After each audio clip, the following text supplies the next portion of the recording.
probably won't be any reason that we can't, but until we get that and they discuss it, you know, there's a whole team working on this, so as long as they're comfortable with it, by all means, we'll put that up. And do we just generally ask that have to come in?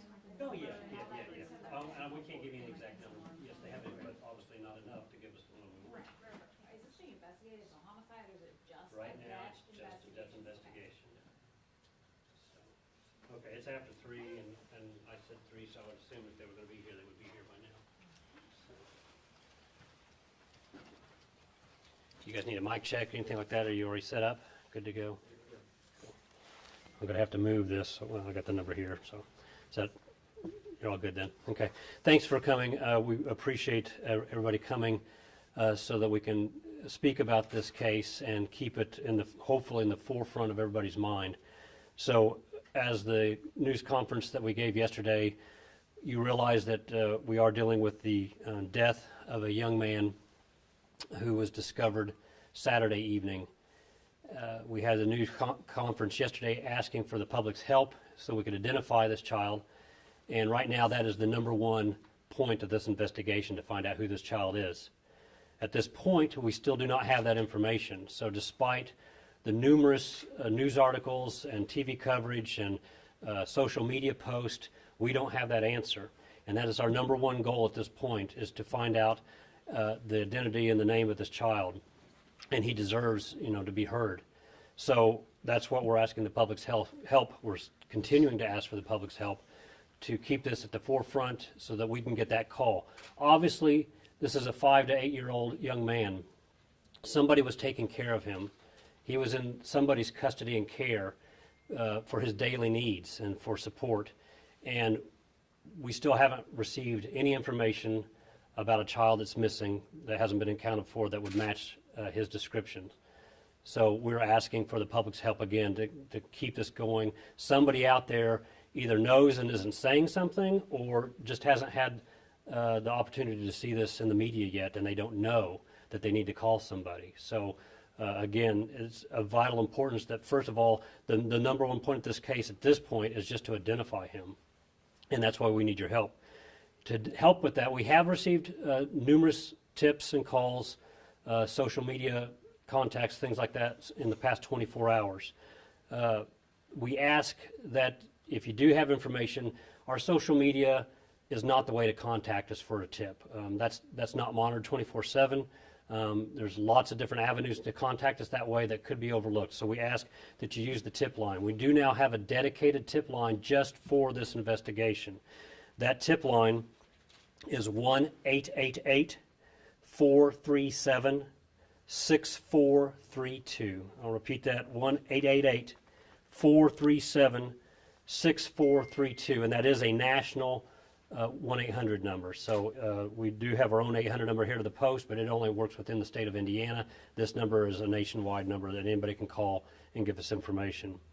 So we ask that if you have a tip, if you have a possibility, if you have information that you feel like you need to relay to one of the investigators, that you use that number, because that way we can track everything. We can make sure that everything is looked at in a proper way and nothing is overlooked. So please, we stress that you use that number, and if you can, as far as your broadcast, if you can put that graphic up there, obviously nice and big and bold so people see that.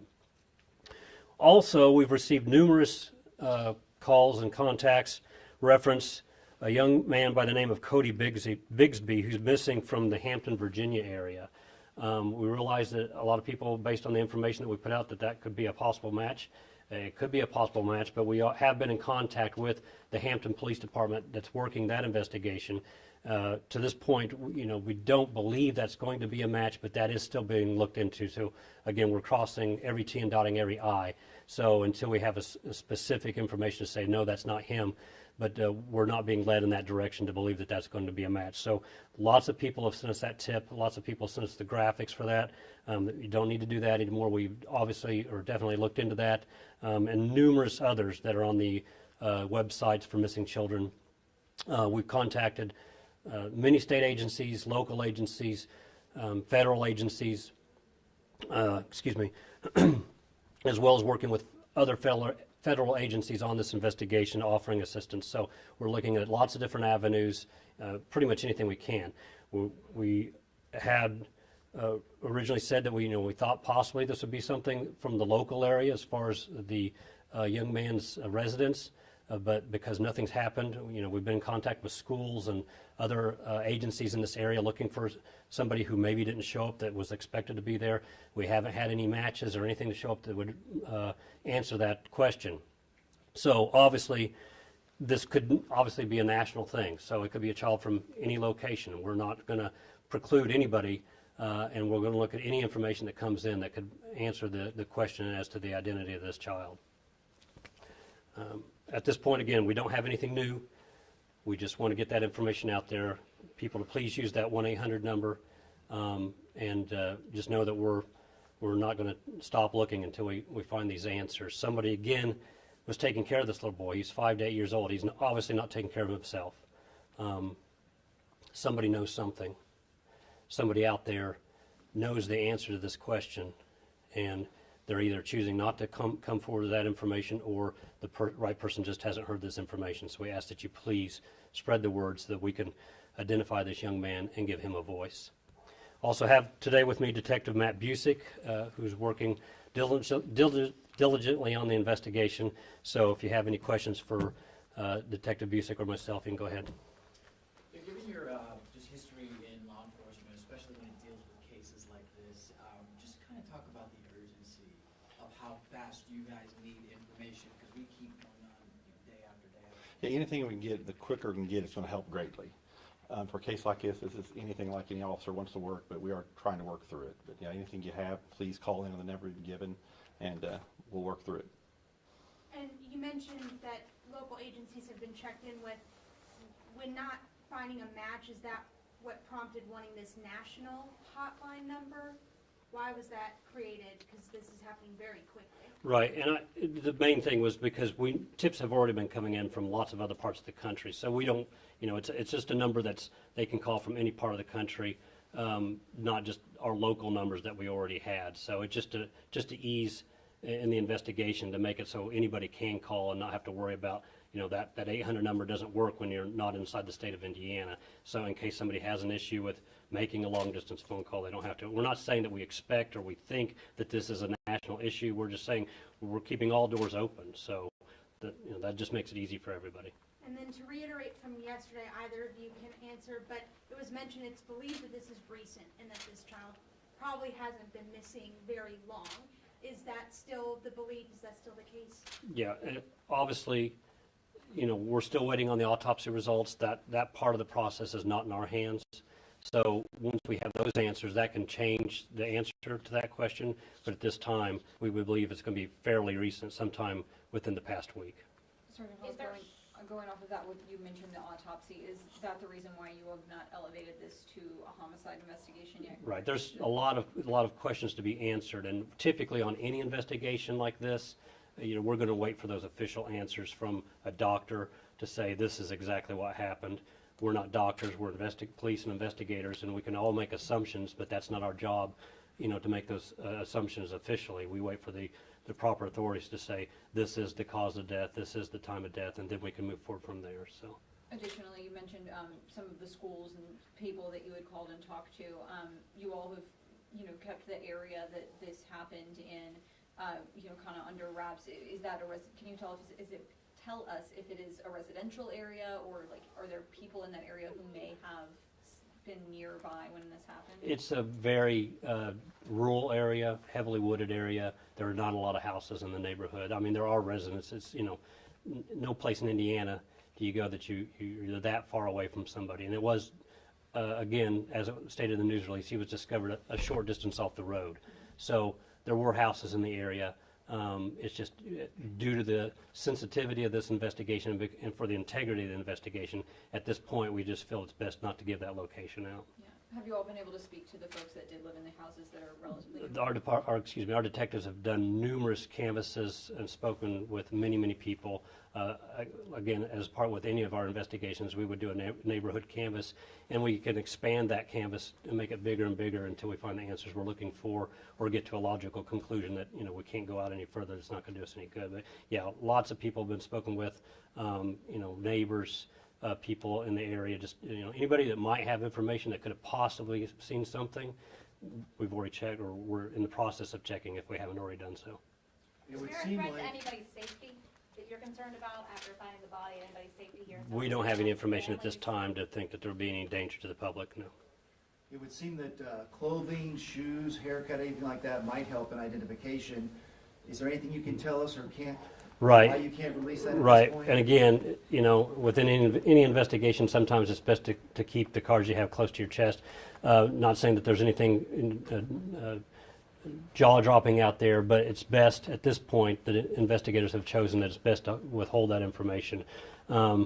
We have said that, you know, the general physical description, including he does have a short haircut, slim build, approximately 4 feet tall, and somewhere between 5 and 8 years old. And that's our, you know, best estimate based on the facts that we have before us. Once the autopsy results come back, you know, we might be able to adjust that and give a specific age or something like that. But again, we have to wait for those results, and we can't hurry that along. We have to wait for that ourselves. It's not like TV where it happens, you know, overnight or within an hour. We have to sometimes wait days for some very pertinent information that's out of our hands. Is there anything that you can say that would tell you whether the boy died in the area or had been brought to the area after he had already died? At some point, we might be able to release more information as far as the specifics that were found and what's going on in the case, but at this point, the information that we've released is really all we can say.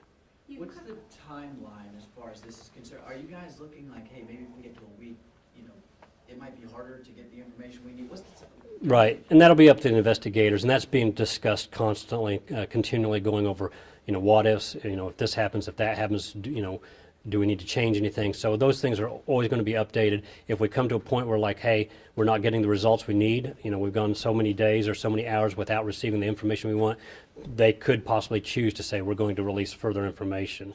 That'll be up for the investigators, and obviously it's going to be how they see it as in the best interest of the case, so that they can, you know, get the truth without altering anything. But at this time, we haven't reached that point. Correct.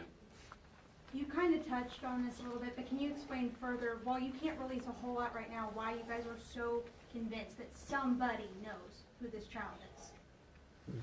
Just the age of the child, someone had to be a caregiver, somebody had to be watching after the child. This person wouldn't be staying somewhere living on their own. Therefore, someone knows something. Again, it's a 5 to 8-year-old boy. You know, that's somebody obviously has to have somebody taking care of him. He has to get food from somebody, a bed to sleep in. So obviously somebody was doing that. And at this point, though, we don't know who that is, and we don't know who this child is. So again, the number one goal at this point in the investigation is to find the identity of this child. Once we get that information, things can drastically change, and that can totally change the direction of the investigation. But we need to find that information out. Somebody out there that's seeing this, hopefully will see this, knows about somebody that's missing, about a little boy, 5 to 8 years old, and they haven't seen him, and they can't, nobody's answering the questions as to where they are. Those people need to contact us, and they need to use that 800 number to contact us, so we can keep everything coordinated, and all the officers and the investigators can get that information and handle it properly. Are there any black boys between the ages of 5 and 8 missing in the state of Indiana right now? Was there some instances we're looking into that, but nothing right now that's directly pointing at our incident? I'm sure if you look at the missing children's clearinghouse list, somewhere in Indiana, that's the case. Obviously, those, if there's something that's a close match, that's already been looked into, or they're currently looking into it. But again, nothing to this point has matched up to say, oh, we think we might have, you know, what we're looking for here. So that's why we're making this plea again for the public's help to say, spread this word. It very well likely could just be the fact that nobody knows yet and can't speak out. Again, we'd like to say, or we might assume that somebody somewhat local, but we don't know that. So it might be somebody in a state 2 or 3 states away who has the answer for us, or even further. Any other questions? Just Again, a formality, so we get you to say and spell your name for Oh, us? it's Matt Busick, Busick. And that's 2 P's on that? Yes, sir. Always got you.